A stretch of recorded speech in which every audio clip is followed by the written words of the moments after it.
Hello friends, आप सभी का स्वागत है नॉलेज बैंक में। कल हमने जाना था मनोविज्ञान के जन्म के विषय में। आज हम जानेंगे मनोविज्ञान की विकास यात्रा में क्या क्या घटनाएं हुई। आइए स्टार्ट करते हैं आज का वीडियो। मनोविज्ञान की विकास यात्रा में क्या घटनाएं हुई। क्वेश्चन बनता है, जैसे कभी पूछ लिया जाता है कि मनोवैज्ञानिक प्रयोगशाला, जो पहली मनोवैज्ञानिक प्रयोगशाला थी, वो कहाँ पर ओपन हुई और किसके द्वारा हुई। तो बताते 1879 में, यानी 1869 में जर्मनी में एक स्थान है, उस स्थान का नाम है लिप्जिंग। क्या नाम है? लिप्जिंग। जर्मनी में लिप्जिंग नामक स्थान पर पहली मनोवैज्ञानिक प्रयोगशाला शुरू हुई। तो एक तो ये हो गया कि पहली मनोवैज्ञानिक प्रयोगशाला कब खुली? 1869 में। कहाँ पर खुली? जर्मनी में।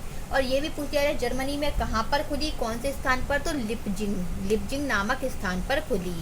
अगर ये पूछा जाए कि वह पहली मनोवैज्ञानिक प्रयोगशाला किसने खोली थी, तो आप बोलेंगे विलियम वुंट ने खोली थी। किसने खोली थी? विलियम वुंट ने खोली थी। उस प्रयोगशाला में किस चीज पर प्रयोग किए गए? पहली मनोवैज्ञानिक प्रयोगशाला जो विलियम वुंट के द्वारा खोली गई थी, उसमें किस चीज पर प्रयोग किया गया? चेतना पर। तो किस पर प्रयोग किया गया? चेतना पर प्रयोग किया गया। उस प्रयोगशाला का नाम क्या था? अगर ये पूछा जाए तो आप कहेंगे उस प्रयोगशाला का नाम था साइकोलॉजिकल प्रयोगशाला। क्या नाम था? साइकोलॉजिकल प्रयोगशाला। अब एक क्वेश्चन और बनता है, जो साइकोलॉजिकल प्रयोगशाला थी विलियम वुंट के द्वारा खोली गई थी, अब वर्तमान में उस प्रयोगशाला का नाम क्या है? तो अब बताएंगे उस प्रयोगशाला का नाम है कार्ल मार्क्स विश्वविद्यालय। क्या नाम है? कार्ल मार्क्स विश्वविद्यालय। कैसे क्वेश्चन बनती है? पहली प्रयोगशाला कब खुली? 1869 में खुली। कहाँ पर खुली? जर्मनी के लिप्जिंग नामक स्थान पर खुली। किसके द्वारा खोली गई? विलियम वुंट के द्वारा खोली गई। उसमें किस चीज पर प्रयोग हुए? चेतना पर प्रयोग हुए। उस प्रयोगशाला का नाम क्या था? साइकोलॉजिकल प्रयोगशाला नाम था। अब उस प्रयोगशाला का नाम क्या है? कार्ल मार्क्स विश्वविद्यालय। इतना क्लियर हुआ? अब आगे बढ़ते हैं। अगर ये पूछा जाए कि अच्छा ये बताइए प्रयोगात्मक मनोविज्ञान के जनक कौन माने जाते हैं, तो सिंपल, पहली मनोवैज्ञानिक प्रयोगशाला किसने खोली थी? विलियम वुंट ने खोली थी ना। तो प्रयोगात्मक मनोविज्ञान के जनक कौन होंगे? William Wundt. कौन होंगे? William Wundt.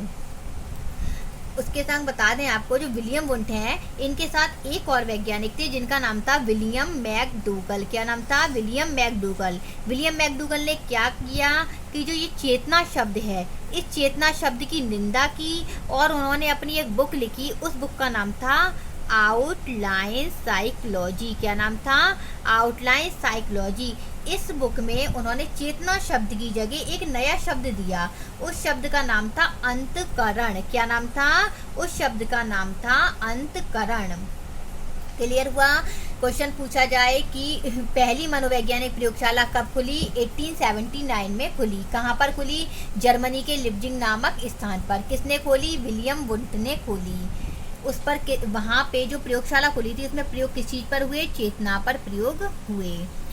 उस प्रयोगशाला का नाम क्या था? साइकोलॉजिकल प्रयोगशाला नाम था। वर्तमान में उस प्रयोगशाला का क्या नाम है? कार्ल मार्क्स विश्वविद्यालय। प्रयोगात्मक मनोविज्ञान के जनक कौन है? पहली प्रयोगशाला विलियम वुंट ने खोली थी, इसलिए प्रयोगात्मक मनोविज्ञान के जनक है विलियम वुंट। विलियम वुंट के संग थे विलियम मैकडूगल। उन्होंने एक बुक लिखी जिस बुक का नाम था आउटलाइन साइकोलॉजी। उसमें चेतना शब्द की निंदा की, चेतना शब्द की निंदा करी और एक नया शब्द दिया, उसका नाम था अंतकरण। अगर पूछा जाए चेतना शब्द की जगह अंतकरण शब्द किसने दिया, तो आप कहोगे विलियम मैकडूगल ने दिया। अगर यही पूछ लिया जाए चेतना शब्द की जगह अंतकरण शब्द मैकडूगल ने किस किताब में दिया, तो आप कहोगे आउटलाइन साइकोलॉजी में दिया। आई होप आपको इतना समझ में आया होगा। पसंद आए तो लाइक करें, कमेंट करें। Thank you.